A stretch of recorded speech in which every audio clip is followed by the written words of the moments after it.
छत्तीसगढ़ में 2 दिन के विराम के बाद एक बार फिर मानसून सक्रिय हो गया है। राजधानी रायपुर में देर रात से लेकर सुबह तक रुक रुक कर बारिश होती रही। मौसम विशेषज्ञों के मुताबिक बलरामपुर जिले में भारी बारिश की संभावना को देखते हुए ऑरेंज अलर्ट जारी किया गया है।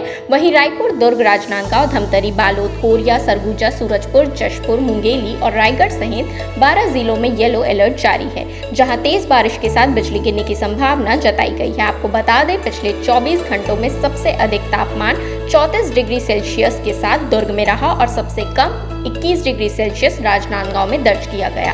अब तक उत्तर छत्तीसगढ़ में मानसून की सक्रियता सबसे ज्यादा रही है, लेकिन मौसम विभाग के अनुसार 17 जुलाई से दक्षिण छत्तीसगढ़ में भी मानसून रफ्तार पकड़ेगा।